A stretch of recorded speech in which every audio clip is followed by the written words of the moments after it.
Pleasant morning, my dear students. Welcome to the online class, Social Science, Grade 7. Lesson number 7, the Mughal Empire. In the last class, we had studied about the Delhi Sultanates. So, in this class, we are going to study about the Mughal Empire. So, now let us understand about the Mughals. So, actually, Mughals are from Afghanistan. So, where they invaded India after the Delhi Sultans, okay, by defeating Ibrahim Lodi, who was the ruler of Lodi dynasty, and Babur laid the foundation for the Mughal rule in the first battle of Panipat in 1526. And after overthrowing the Delhi Sultanate, so Babur laid the foundation for the Mughal Empire. So among them we can see the great emperors are Babur, Akbar and Humayun, and also Aurangzeb. So among them we can say that Akbar was one of the greatest king among the Mughal emperors. So now let us understand in the introduction after invading now when Babur invaded in India in 1526, so the Mughal rule started. And here we understand today, especially we are going to understand the achievements of Akbar's as well as Mughal emperors Babur and Humayun. And in the next class we are going to study about the art and literature and their contribution. And today let us understand. So in the North India especially, yes, in especially in the history of India, we remember the three important dynasties. So they are Mauryan Empire, Gupta Empire, and the third one is Mughal Empire. So already I told you, Babur was the founder of Mughal Empire, and they have given here Babur. He was ruling. Actually, if you understand about Babur, he was ruling a small region of Afghanistan. Already I told you in the beginning, Babur is not from India, he is from Afghanistan. So he actually lived in one of the small region called Kabul in Afghanistan. So he was a king and just actually was seeking an opportunity to invade India. So, but where, yes, of course, when there was a conflict between Lodi dynasty, using such opportunity, so he invaded India and he declared himself as an independent king, and he became the first Mughal ruler. And yes, Babur belonged to the Mongol race. The word Mughal comes from Mongol. And we can also say that Babur was the first person who introduced rose flower. Okay, and taking advantages of this growing weakness of Delhi Sultans, Babur invaded Delhi and ended their region. Yes, of course, he invaded Delhi and ended their rule, Delhi Sultan's rule, and also, but he could not stop at that because the Rajputs and Afghans persisted him strongly. But the problem was, of course, Rajputs and Afghans, some of the Afghans resisted him strongly. It means they opposed Babur and they have become enemies of Babur. But of course, because of the great warriorship or because of the brave warrior, because since he was a very brave warrior and he had a powerful weapons, so of course he faced his enemies and of course he made the enemies to retreat back. And soon after, of course, Babur conquered Delhi, Agra, and surrounding areas and established his kingdom. But very soon he died after his son ascended to the throne. Next, Humayun. So, who is Humayun? Humayun was a son of Babur. Okay, and of course, like his father, there were some of the other enemies also increased during the reign of Humayun, and of course, he had to face defeat through the hands of the Afghan chieftain, one of the Afghan chieftains, Sher Shah Suri. Sher Shah Suri, he actually having lost his kingdom and he fled to Persia and he stayed there about 15 years. Okay, when the Afghan rule in India weakened, Humayun invaded India. So once the Afghan ruler became weak, so that time seeking that opportunity, he invaded India and of course he conquered Delhi. However, he also died within a short period. Next, after Humayun, his son Akbar came to the throne, and during his time, many no policies, many reformation took place in the Mughal rule. And we can understand, if we understand about Akbar, Humayun's son Akbar had always aspired to build a vast empire. So, what was his dream? He wanted to build a very big empire, Mughal empire. With this intention, he tried in India. He tried to pursued Rajputs. It means Rajput kings. He wanted to take the support of the Rajput kings. Some among them also joined hands with him, so that of course some of them others also joined the hands to support Akbar. But his great enemy was Pratap Simha, Rana Pratap Simha of Mewar. So he did not like Akbar and he opposed the system of Akbar, and he was a proud and brave warrior. Oh Rana Pratap Simha, Rana Pratap Simha of Mewar. He was the king of Mewar. So later, fierce battle took between Akbar and Rana Pratap Singh at the Battle of Haldighat, Rajasthan. In that battle, Akbar got victory where Pratap Singh defeated. So even though Pratap Singh was defeated, but he did not bow down to Akbar. So thereafter, Akbar also engaged himself actively in the military campaigns for many years.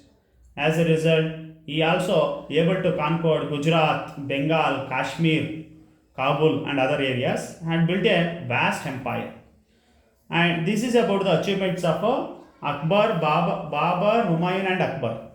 Now, if we take the great administrator about Akbar, Akbar's achievement in the administration level, religious policy, patronage of arts.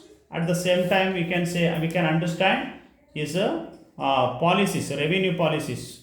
Okay, and now let us understand what are the reformation he brought in the administration. Of course, we can say that Akbar was one of the able minister, administrator, and he also was a broad-minded, and he possessed many of the qualities, and he was a great king. He was not a no despotic ruler. Despotic ruler means he never thought that he was very great. It means he treated all the people equally in his kingdom, and he also loved all the religions.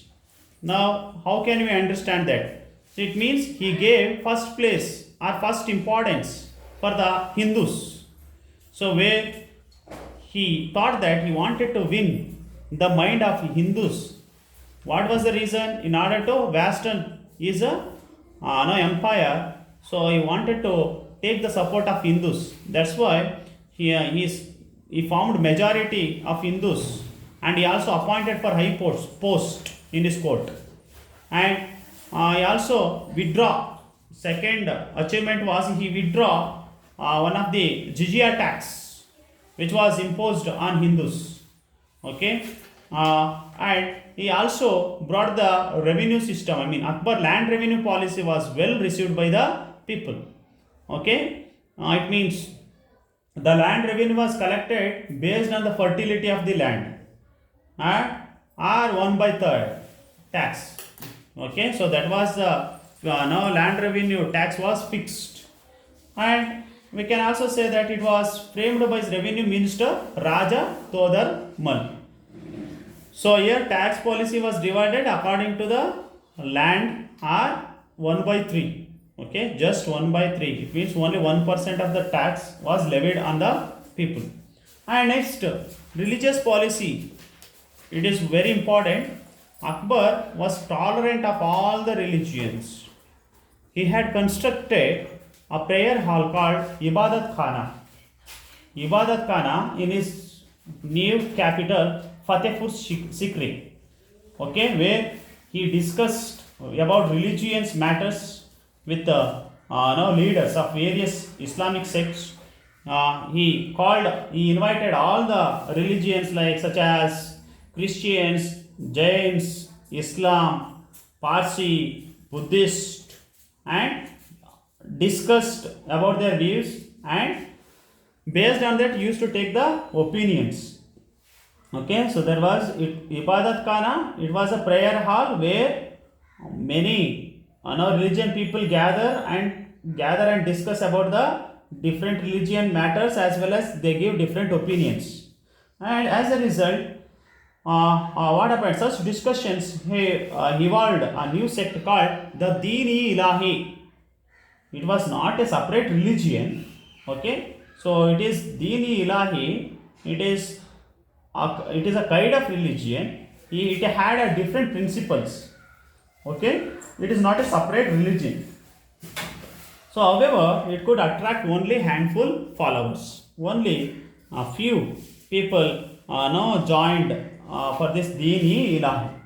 Okay, that was the achievement of religious achievement of Akbar, and one was Ibadat Khana he built at Fatehpur Sikri, and second one Dini Ilahi, establishment of Dini Ilahi. Next, if we take patronage to arts, Akbar patronized literature and literature art, especially even there were some of the poets who were existed, that is Abul Fazl, Birabal, and Tansen. Tansen was a great singer as well as great musician in the court of Akbar. Okay, and they also gave importance for architecture and painting, are very remarkable in the court of Akbar. And after him, we can know about Jahangir and Shah Jahan. So came to the throne. They were the successors of Akbar. They also continued the same policies, continued his policies a great extent. But Shah Jahan achieved, of course, Shah Jahan achieved a great fame. Okay, by building Taj Mahal and a Red Fort at Delhi and other stately palaces.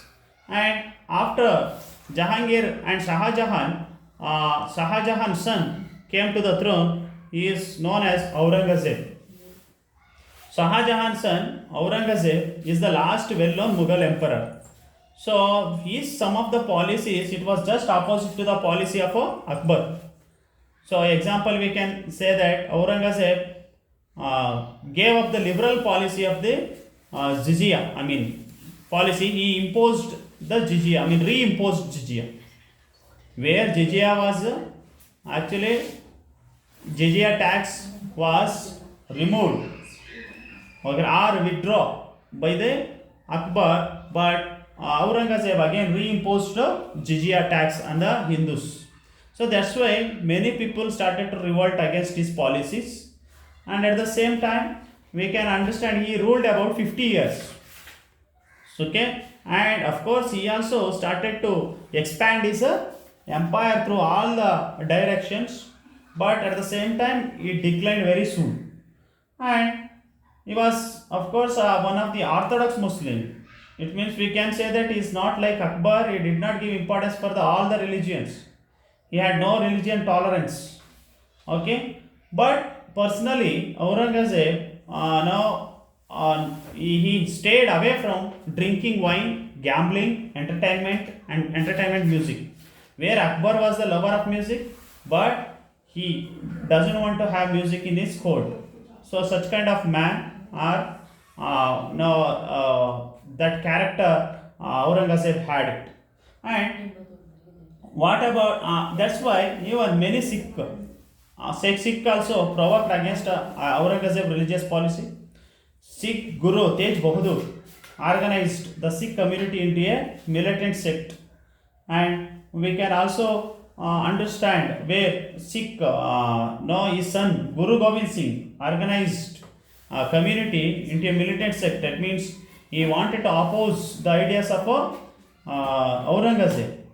Okay, and we can say that these Sikhs, especially designated, they are called Singh. I mean sing of lion. I mean they're called lion. It means they had to possess a 5 Ks. Okay, at all times. They are called one is Kesh. So that is the personal appearance of these Singhs. Kesh long hair. They will be having comb. That is Kangan and a sword. Kirpan is sword.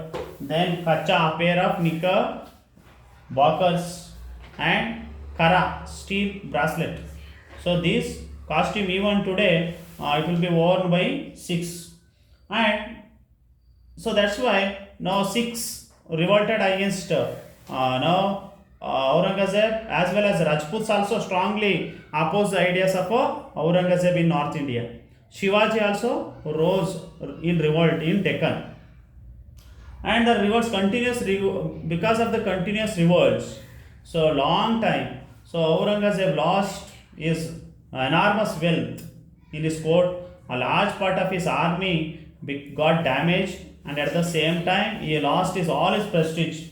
Many provinces of his empire now became free, and the Deccan wars also sapped Aurangzeb's economic power.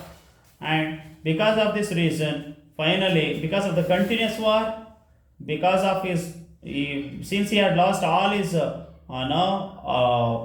of the kingdoms in the Deccan, especially even Deccan also revolted against him, and it completely his kingdom become exhausted.